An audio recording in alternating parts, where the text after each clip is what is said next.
बिस्मिल्लाहिर्रहमानिर्रहीम। नाज़रीन, तबसरे के साथ और न्यू इन्वेस्टर्स के लिए, जैसे कि मैंने कहा था कि हमारे जो न्यू इन्वेस्टर्स हैं या हमारे स्टूडेंट्स हैं उनको कायल करूँगा, उनको मोटिवेट करूँगा और उनको बताऊँगा कि स्टॉक एक्सचेंज में कैसे वो इन्वेस्टमेंट कर सकते हैं और कितने पैसे चाहिए होंगे और किस तरह से आप उस स्टॉक को परचेज़ करें और किस तरह से वो अपने घर वालों को भी कायल करें। तो मैं अपने तमाम न्यू इन्वेस्टर से और अपने स्टूडेंट से और वो लोग जो मार्केट में दिलचस्पी लेते हैं और स्टॉक एक्सचेंज में इन्वेस्टमेंट करना चाहते हैं, यकीनी तौर पर उनके लिए अच्छी खबर लेके आया हूँ और उनको ये मैं बताने लगा हूँ कि किस तरह से उन्होंने मार्केट में इन्वेस्ट करना है और किन शेयर्स में इन्वेस्ट करना है। तो दो तरह के बेसिकली लोग होते हैं, एक वो जो लॉन्ग टर्म इन्वेस्टमेंट करते हैं और एक वो जो शॉर्ट टर्म इन्वेस्टमेंट करना चाहते हैं। जो लॉन्ग टर्म इन्वेस्टमेंट करना चाहते हैं, यकीनी तौर पर वो 1 साल से ज़्यादा का सोचें और अगर 8-10 साल का सोचें तो वो बहुत ही बेहतर है। तो मैं गारंटी के साथ आपको कहता हूँ कि इसमें आपको लॉस नहीं होगा अगर आप थोड़ा सा कॉन्शियसली और थोड़ा सा देख के एनालाइज करके चीज़ों को लेके चलेंगे तो यकीनी तौर पर आपको प्रॉफिट भी होगा, एक्सपीरियंस भी होगा। वो वाले इन्वेस्टर्स, वो वाले स्टूडेंट्स या जो न्यू इन्वेस्टर्स हैं या एक्सपीरियंस गेन करना चाह रहे हैं, उनके लिए ये है कि वो अकाउंट तो खोल सकते हैं, 5-6 हज़ार रुपये से भी अकाउंट खुल जाएगा, लेकिन उससे शायद वो परचेज़ ना कर सके क्योंकि आपके अकाउंट में अमाउंट होनी चाहिए। तो इसका तरीक़ाकार जो आज मैं बताने लगा हूँ, मैंने जैसे वादा किया था कि बताऊँगा कि किस तरह से आपने इन्वेस्टमेंट शुरू करनी है। इन्वेस्टमेंट का प्रोसीजर भी बताऊँगा और उससे पहले मैं ये भी बताऊँगा कि किन कंपनीज़ में इन्वेस्ट करना चाहिए। तो नंबर 1 मैं आपको ये कहने लगा हूँ कि जो न्यू इन्वेस्टर्स है वो मूव कर ले इस तरफ और कोशिश करे कि वो इन्वेस्टमेंट कर दे और एक्सपीरियंस के लिए मैं कहूँगा कि 50,000 की अमाउंट काफ़ी होगी, 50,000 एक्सपीरियंस के लिए। लेकिन अगर आप एक्टिवली चाहते हैं कि सेल और परचेज़ करना और एक्टिवली पार्टिसिपेट, तो यकीनी तौर पर 4-5 लाख रुपया इसकी मिनिमम इन्वेस्टमेंट है, क्योंकि जब आप शेयर ख़रीदेंगे और शेयर बेचेंगे तो ही आपको फ़ायदा होगा। करना क्या होगा, यकीनी तौर पर पहला प्रोसीजर ये है कि आप किसी भी ब्रोकरेज फर्म के साथ रब्ता करेंगे और वो ब्रोकरेज फर्म जो है वो आपको आपका अकाउंट खोल देगी। आपका अकाउंट जो है वो CDC में होगा। CDC एक ऐसा अदारा है जिसमें कि स्टॉक एक्सचेंज के जो भी इन्वेस्टर होता है उसका अकाउंट खुल जाता है और आप अपने उस अकाउंट के खोलने के साथ ही जो एक्टिवली सेल और परचेज़ कर सकते हैं। तो एक सवाल ये भी था बहुत सारे दोस्तों से कि क्या हम खुद स्टॉक सेल और परचेज़ कर सकते हैं या फिर हमें ब्रोकरेज फर्म का ही सहारा लेना पड़ेगा। नहीं, यकीनन अगर आपका अकाउंट खुल जाएगा, ब्रोकरेज फर्म आपको लिंक देगी तो उसके बाद आप खुद ही सेल कर सकते हैं, खुद ही परचेज़ कर सकते हैं। लाइव स्क्रीन आपके सामने होगी, जब आप चाहेंगे जिस स्टॉक को वो सेल कर दें, जिस स्टॉक को आप चाहें उसको परचेज़ कर लें। तो आपके अकाउंट के मुताबिक जितनी आपकी सलाहियत होगी, जितने शेयर आप खरीद सकते होंगे, मसलन अगर 50,000 है तो एक शेयर जो है वो 50 रुपए का है तो 50,000 डिवाइडेड 50, इतने शेयर आप खरीद सकते हैं। तो यकीनी आप समझ गए होंगे कि असल में मैं क्या कहना चाह रहा हूँ। जब आपने शेयर को सेल कर देना है या परचेज़ कर लेना है तो आपके अकाउंट में शेयर आ जाएंगे और उतने पैसे डिडक्ट हो जाएंगे। सपोज़ आपके अकाउंट में 50,000 रुपये है, 50,000 से आप 40,000 के शेयर खरीद लेते हैं तो ये आपके अकाउंट में रह जाएगा बाकी 10,000 रुपया और 40,000 के जितने शेयर बनेंगे जिस कंपनी के आपने ख़रीदे हैं वो वाले जो होंगे वो वाले शेयर जो है ना वो आपके अकाउंट में। तो आपका अकाउंट इस तरह से होगा 10,000 जमा वो शेयर जो आपने आज से परचेज़ की है। इसी के साथ जैसे ही आप शेयर सेल करेंगे तो जो आपका कैपिटल गेन होगा वो आपके अकाउंट में जमा हो जाएगा। अब मैं आपको बताऊं कि इसमें कमीशन कितना देना पड़ेगा। 100 रुपये के बदले 15 पैसे देने पड़ेंगे। 100 रुपये के बदले 15 पैसे, 0.015 इस पर कमीशन है। जितनी भी वैल्यू बनेगी उसका 0.015 आप ब्रोकरेज फर्म को चला जाएगा। 15% जो है वो चला जाएगा गवर्नमेंट को।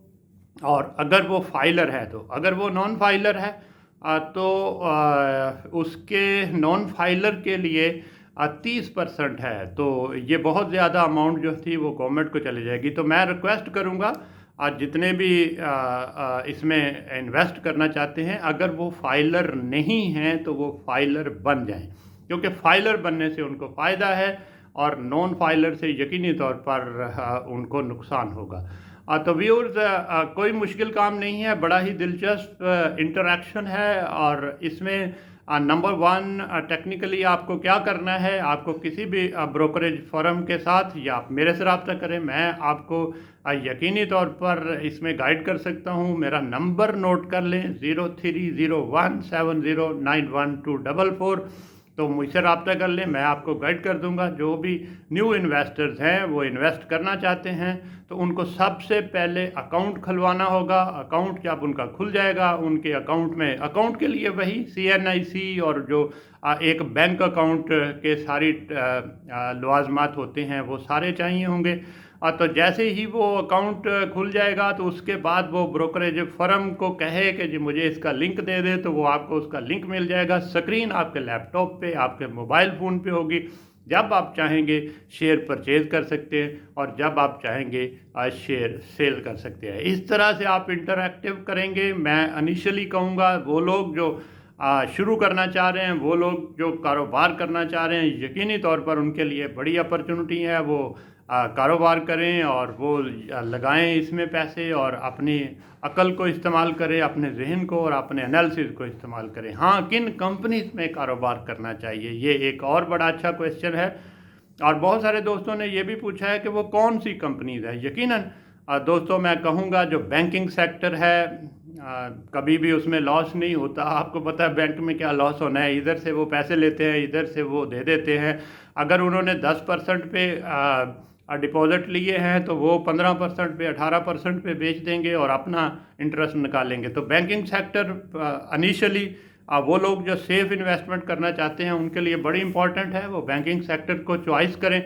और इसके साथ साथ ऑटोमोबाइल असेंबलर जो हैं उनके स्टॉक भी ऊपर जा रहे हैं। माड़ी का तो आप सुन ही रहे हैं और बाकी कंपनीज का भी आप सुन रहे हैं। इसका मैं टेक्निकली तरीका बता दूं कि कैसे करना है। पर्टिकुलरली वो जो स्टूडेंट्स हैं, वो जो न्यू इन्वेस्टर्स हैं, वो जो थोड़ा सा जानते हैं बैलेंस शीट और फाइनेंशियल एनालिसिस कर सकते हैं, उनके लिए ज़रूरी है कि जिस भी कंपनी में आप जाना चाह रहे हैं, जिस कंपनी में आप इन्वेस्ट करना चाह रहे हैं, उसी कंपनी की जो पिछली स्टेटमेंट्स हैं, फाइनेंशियल स्टेटमेंट 8-10 साल की उसी कंपनी की वेब पे पड़ी होंगी, उनको उठा लें और उनको उठा के उनके देखें कि उनकी ग्रोथ क्या है, उनके टोटल एसेट्स कितने बढ़ रहे हैं, उनका कैपिटल स्ट्रक्चर कैसा है और उनका डिविडेंड पॉलिसी कैसी है। जब आप एनालाइज कर लें और तसल्ली कर लें और अच्छी कंपनीज़ को अगर आप टच करेंगे, अच्छी कंपनी में इन्वेस्ट करेंगे, एक एनालिसिस के बाद, एक तजर्बे के बाद, इनिशियली मैं कहता हूँ 50,000 भी काफ़ी है, ताकि आप को हैबिट आ जाए, आपको इन्वेस्ट करने का तरीका आ जाए। और जब आपको इन्वेस्ट करने का ये मेथड आ गया तो यकीनन आप अपने घर वालों को भी कहेंगे और बाकी लोगों को भी कहेंगे। तो इनिशियली फर्स्ट स्टेप स्टूडेंट्स के लिए फाइनेंशियल स्टेटमेंट एनालिसिस करना है। वो कंपनीज़ जो हमेशा से अच्छा परफॉर्म कर रही हैं, यकीनी तौर पर सेफ कंपनीज़ हैं। इसमें मैं आपको क्लू दूंगा कि बैंकिंग सेक्टर, जैसे मैंने बताया कि ये हमेशा ही प्रॉफिट में होता है, इसमें लॉस के चांसेस बहुत कम हैं। और इसी तरह से ऑटोमोबाइल्स कंपनीज़ हैं, PSO है और बहुत सारी दूसरी कंपनीज़ हैं जो अच्छा परफॉर्म कर रही हैं, उनको भी आप चॉइस कर सकते हैं। तो मैं न्यू इन्वेस्टर्स को कहूँगा कि वो यकीनी तौर पर शुरू करें, 50,000 से अपना अकाउंट खुलवाएं, और अकाउंट खुलवाने के बाद इस प्रोसेस को जब शुरू करेंगे तो वो खुद सेल और परचेज़ कर सकते हैं। बहुत ज़्यादा टेंशन लेने की ज़रूरत नहीं है। कंपनीज़ का अच्छी तरह से एनालिसिस करके किसी एक कंपनी में इन्वेस्ट कर दें, और जब वो कंपनीज ऊपर चली जाए तो आप शेयर सेल भी कर सकते हैं। यकीनी तौर पर ये कोई बहुत मुश्किल काम नहीं है। और अब रहा ये कि ये कोई हवाई काम नहीं है, और ये कोई ऐसा काम नहीं है जिसमें हम कहते हैं कि जी बड़ा कोई ये जुआ है। बिल्कुल भी जुआ नहीं है, ये एक कारोबार है, ये एक एनालिसिस है। ये आप ओनरशिप ख़रीद रहे हैं तो आप ओनरशिप ख़रीद सकते हैं। जितनी भी कंपनीज ऊपर गई हैं, जितनी भी फैमिलीज़ और लोग ऊपर गए हैं, यकीनी तौर पर वो स्टॉक एक्सचेंज से ही आप बेनिफिट लेके गए।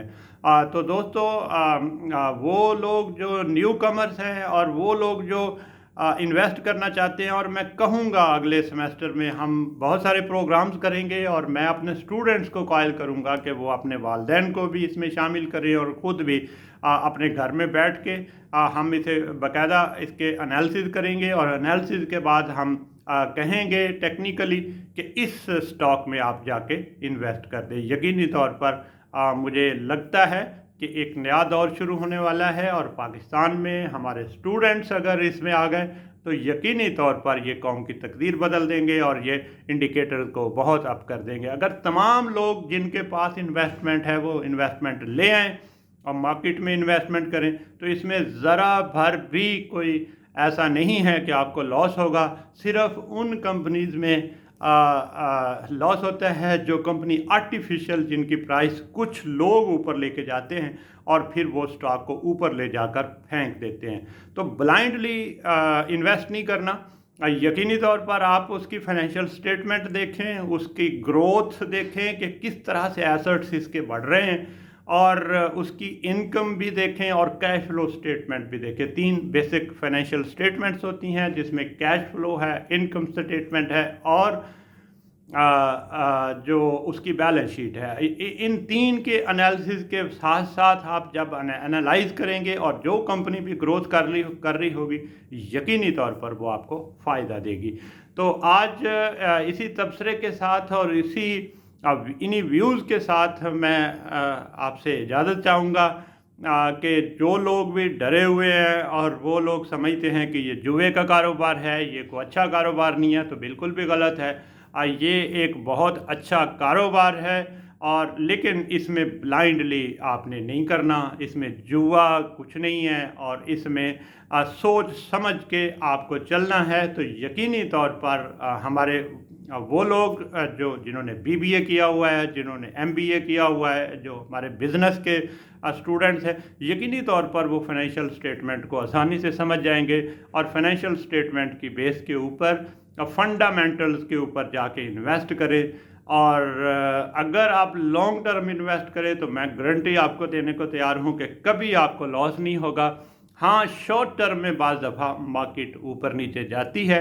अब वो लोग जो शॉर्ट टर्म इन्वेस्टमेंट करना चाहते हैं, जो न्यू कमर्स हैं, वो थोड़ा सा एहतियात करें और फंडामेंटल के ऊपर जाके इन्वेस्ट करें, तो यकीनी तौर पर उनको फ़ायदा होगा। तो आज की इस वीडियो से मैं अल्लाह हाफिज़ करूँगा। इसके लिए मुश्किल नहीं है दोस्तों, आप खुद ही परचेज़ करेंगे, खुद ही सेल करेंगे।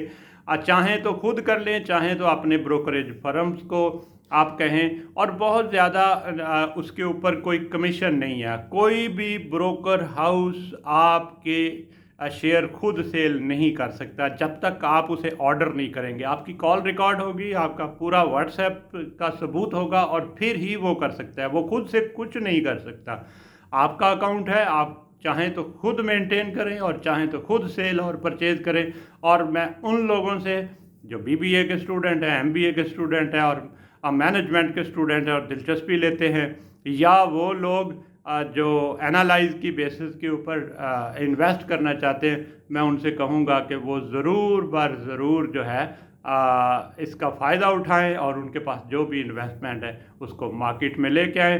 खुश रहिएगा, अपना और दूसरों का ख्याल रखिएगा और इस नीयत से इन्वेस्ट कीजिएगा कि अल्लाह आपके कारोबार में बरकत करे। तो यकीनी तौर पर अल्लाह ताला आपके कारोबार में बरकत करने वाले हैं। बहुत शुक्रिया, थैंक यू, अल्लाह हाफिज़।